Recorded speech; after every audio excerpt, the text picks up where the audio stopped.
Madrid, abril de 1931. Un motor retumba en un garaje oscuro.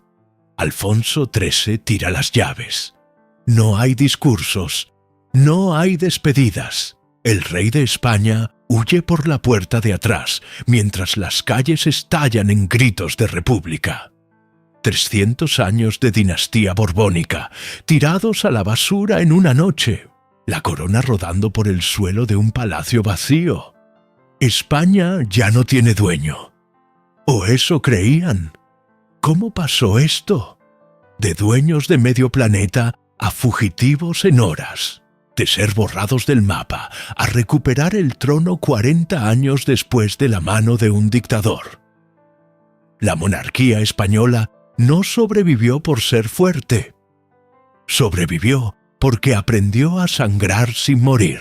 Es una historia de traiciones, oro podrido y un instinto de supervivencia que desafía toda lógica. Si quieres entender por qué hoy, en pleno siglo XXI, España sigue teniendo un rey después de que todo saltara por los aires, tienes que ver el momento exacto en que el suelo empezó a agrietarse. Si te está gustando esta historia, suscríbete. Lo que viene ahora explica por qué España sigue siendo así hoy. Y antes de seguir, dime, ¿te sorprende que la monarquía siga existiendo después de todo? No fue una caída limpia, fue lenta y de golpe.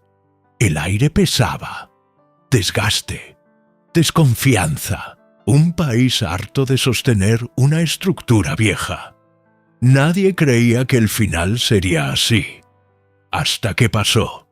Las elecciones de 1931 no eran un referéndum, pero España las usó para echar al rey. Ciudad tras ciudad, el resultado fue un puñetazo. Alfonso XIII se desmoronaba donde más dolía. Las calles cambiaron antes que las leyes.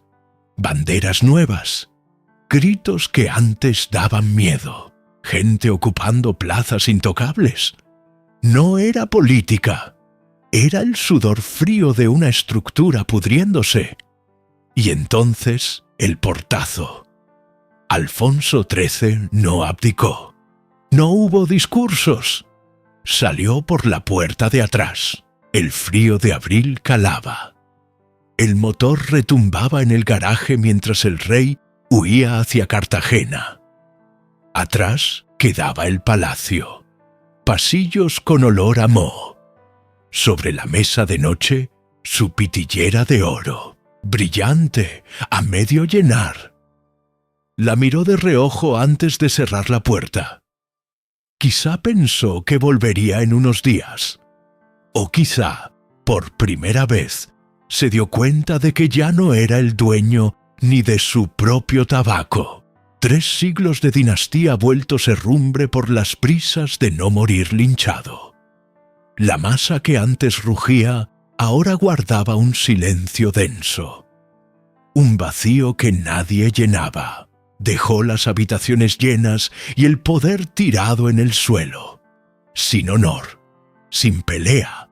Solo el roce seco de los neumáticos contra el asfalto alejándose de Madrid.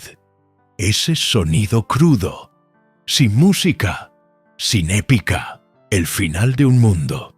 Se fue, como si entendiera que quedarse solo iba a pudrir lo que ya estaba muerto. La monarquía dejó de existir, al menos en ese instante.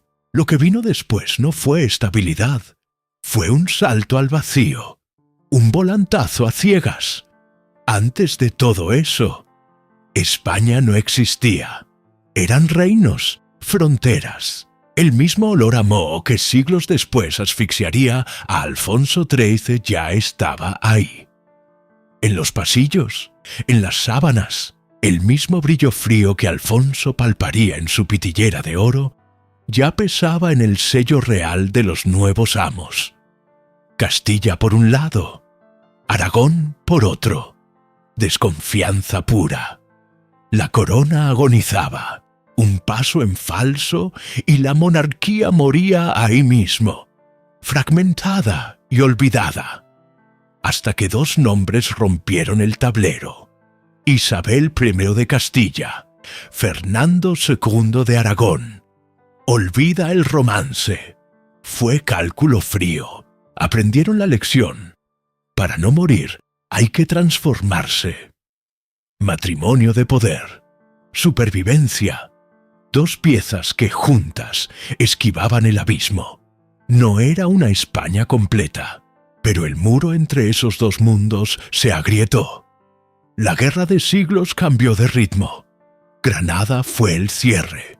1492. Las puertas cedieron bajo el precio de sangre acumulada y el olor a sudor de los ejércitos. El aire viciado de los palacios estalló. Ese mismo año, otra puerta se abrió. Un viaje, una apuesta ciega, tierra desconocida al otro lado del Atlántico. No sabían qué estaban activando, pero lo hicieron. Del barro fragmentado al salitre, un océano sin fin. El mando dejó de ser local. Ahora la ambición lo alcanzaba todo. Un crujido seco. El mapa se astilló y un gigante empezó a caminar. Carlos I no gobernaba un imperio. Cargaba un cadáver que todavía respiraba. El mismo moho que siglos después arrastraría Alfonso III ya estaba ahí, infectando la raíz. Es la misma falla que hoy sigue agrietando los cimientos. El crujido empezó ahí. Lo que nació como una grieta invisible se volvió incontrolable. El océano dejó de ser frontera. Se volvió un puente hacia lo que aún no tenía dueño. Y España devoró el mapa, sin orden, con violencia, una voracidad de hierro que trituraba huesos y fronteras. Oro, plata, tierras que los libros no conocían. Todo llegaba, todo pasaba por las mismas manos. Apareció él, Carlos I, mandíbula desencajada que apenas cerraba, el estigma de una sangre con herrumbre. En el silencio del palacio, su pluma rasgaba el papel, la riqueza que siglos después se encogería hasta ser la pitillera de oro en la soledad de Alfonso XIII. Aquí era un incendio de lingotes inabarcable. No gobernaba territorios, los arrastraba hasta que la espalda le crujía. Ojos rojos de revisar pergaminos bajo velas que eran charcos de cera. Sostenía un peso infinito. Europa, América, Italia. Demasiado grande para entenderlo, demasiado extenso para controlarlo sin que la carne se quiebre. El sol no se ponía.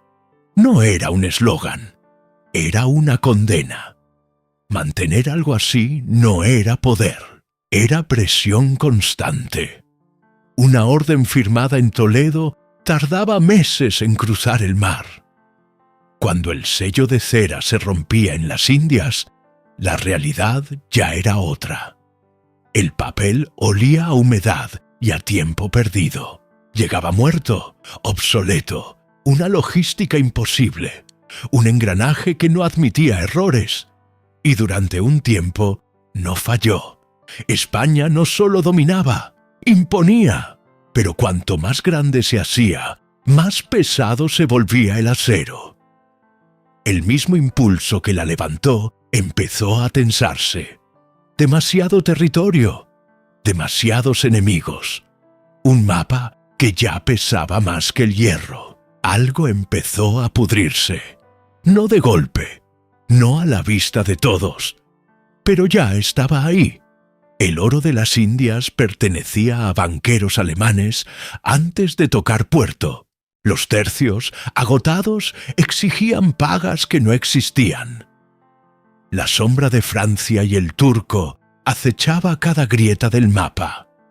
Una presión silenciosa, un desgaste sin ruido. Suleimán le arrebata el Mediterráneo y un monje alemán le parte Europa en dos, mientras Carlos sigue pegando sellos de cera sobre un mapa que ya no existe.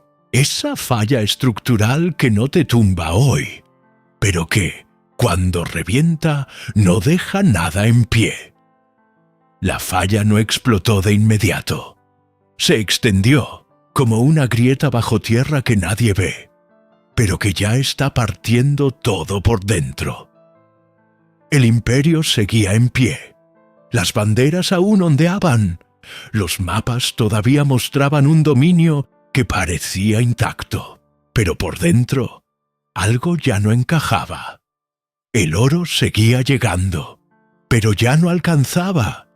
Las guerras no paraban, solo cambiaban de frente. Europa no era un tablero quieto, era un campo abierto donde cada potencia empujaba sin parar. Francia, Inglaterra, los territorios del norte, todos tensando el mismo hilo. Y España empezaba a ceder. No de golpe, nunca de golpe. Primero fue el desgaste, decisiones acumuladas, deudas que crecían en silencio, recursos que ya no daban para sostener lo que antes parecía natural. El imperio no se caía, se forzaba, y cuando un sistema se fuerza demasiado, empieza a romperse por donde menos se ve. Los reinados pasaban, las cargas no desaparecían. Los Habsburgo heredaban más que poder, heredaban el peso, un sistema enorme, rígido, sostenido por costumbre, pero cada vez más difícil de mantener en pie, hasta que llegó el punto donde ya no había margen. Carlos II, el último, un cuerpo débil sosteniendo una estructura que ya no respondía, sin herederos, sin continuidad clara, sin una salida ordenada. Y entonces, el vacío. No fue una caída con ruido, fue una desconexión, un sistema que de repente ya no tenía quien lo sostuviera. Y cuando eso pasa, no se detiene ahí. Otros avanzan, otros reclaman, y lo que antes era un imperio se convierte en disputa. El vacío no quedó quieto, se llenó de inmediato. Lo que antes era una estructura única se partió. Intereses, potencias mirando el mismo trono como se mira una pieza suelta en el tablero. La guerra de sucesión superó la simple pelea por una corona. Se jugaban el control de los restos, y España ya no decidía sola. El resultado no trajo paz, trajo reordenamiento, una nueva dinastía, los Borbones. El olor a tinta fresca y lacre en decretos que intentaban apretar lo que se estaba deshaciendo. Centralizar, ajustar, controlar. Pero lo que estaba roto no volvía a encajar. Las colonias enviaban riqueza, pero la distancia pesaba más que el oro.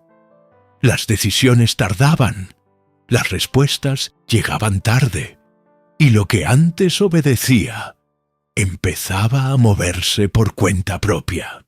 El imperio ya no se expandía, se sostenía, y cada año con más dificultad, hasta que el golpe llegó desde dentro de Europa. Napoleón no pidió permiso, no negoció, entró, el eco de botas extranjeras sobre el mármol. El rey no abdicó, se evaporó. ¿Dolió? Debería. Mientras el pueblo masticaba plomo en las calles, el soberano de medio planeta se acomodaba los lujos en una finca francesa, como un invitado que no entiende que ya lo vendieron.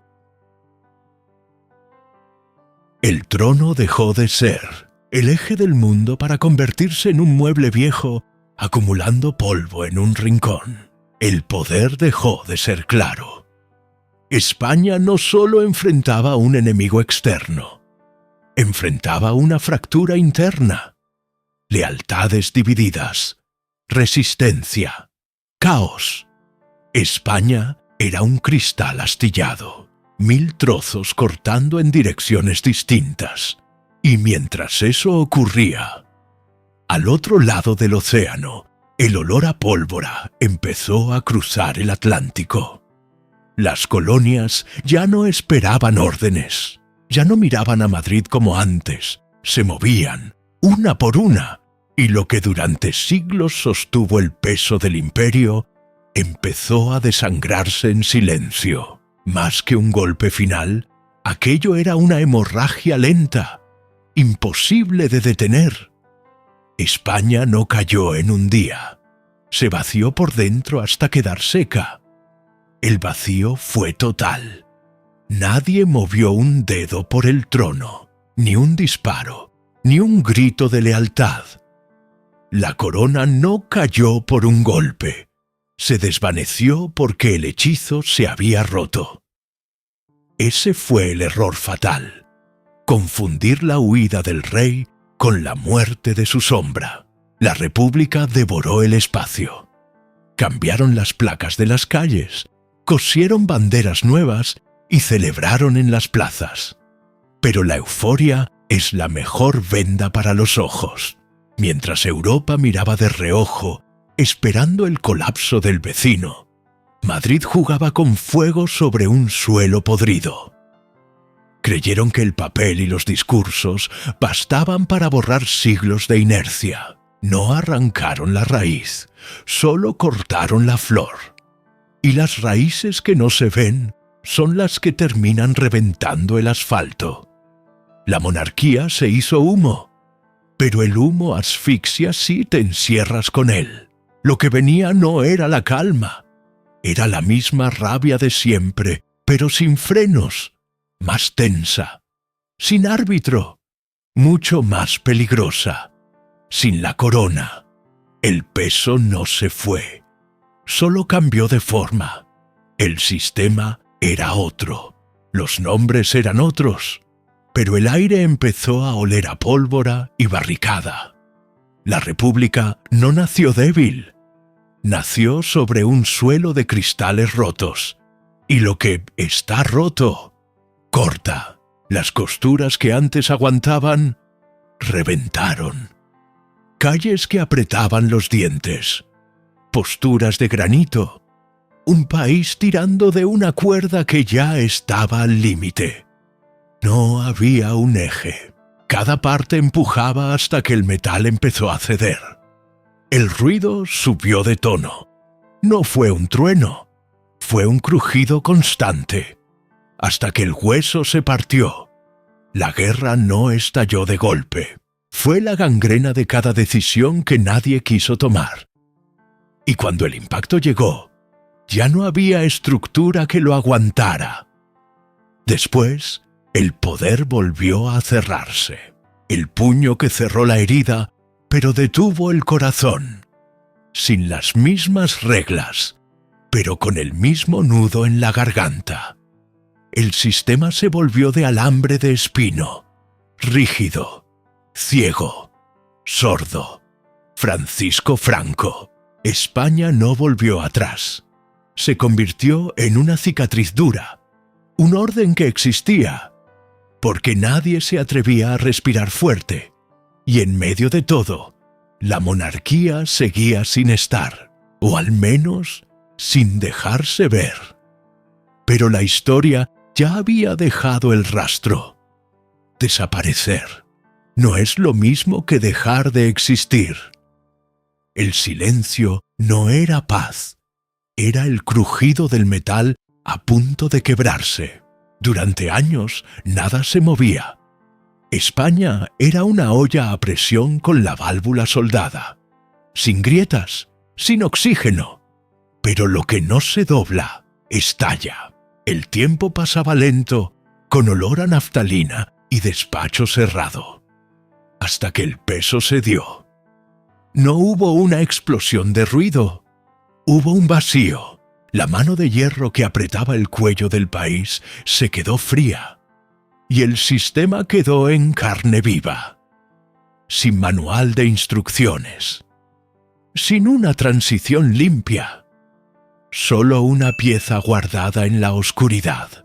Juan Carlos Prim, un heredero entrenado en la sombra. No llegó pateando la puerta, se deslizó ocupando un hueco que nadie sabía cómo llenar.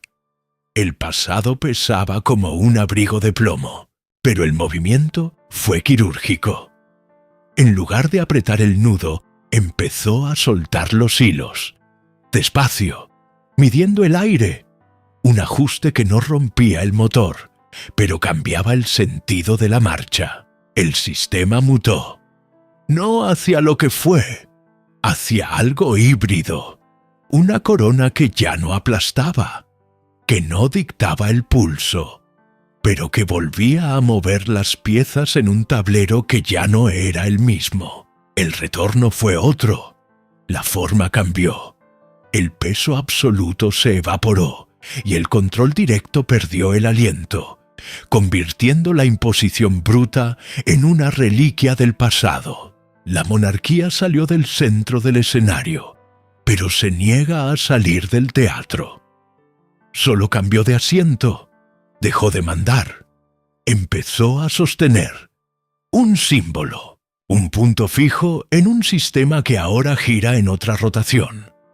Las reglas cambiaron, el poder dejó de caer como una avalancha. Ahora fluye, se fragmenta y choca en las esquinas de las mesas de negociación. Dentro de ese equilibrio tenso, la corona encontró su encaje. Ocupa el lugar sin necesidad de fuerza.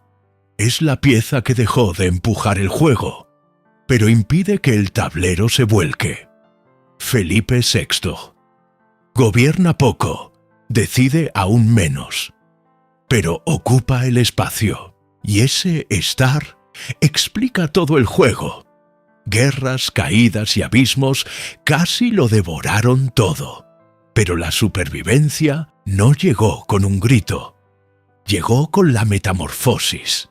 Cambió porque el modelo antiguo se pudrió, y en esa mutación encontró el secreto de la permanencia.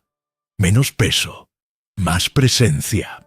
Al final, la monarquía es como una cicatriz gruesa en el tejido de la nación. La miras y recuerdas el corte, pero demuestra que el cuerpo sigue respirando mientras el resto ya se convirtió en polvo. La pregunta es, ¿por cuánto tiempo un símbolo del pasado puede sostener el peso del futuro? Nada de esto fue lineal, sin planes, sin victorias. Fue una secuencia de errores y ajustes, momentos donde todo parecía acabar. Pero no, la monarquía no sobrevivió por ser fuerte. Sobrevivió por cambiar antes de romperse. Lo que existe hoy no es lo que era. Es otra cosa, más leve, más limitada. Cuando algo atraviesa siglos, ya no es poder. Es resistencia, adaptación. Es ver cuánto se dobla el hueso antes de partirse. Todo sistema tiene un límite. La duda no es si existe, sino dónde está. Porque algunas estructuras no caen de golpe. Siguen en pie, incluso cuando ya no son lo que fueron. Y a veces, eso es lo único que las mantiene vivas.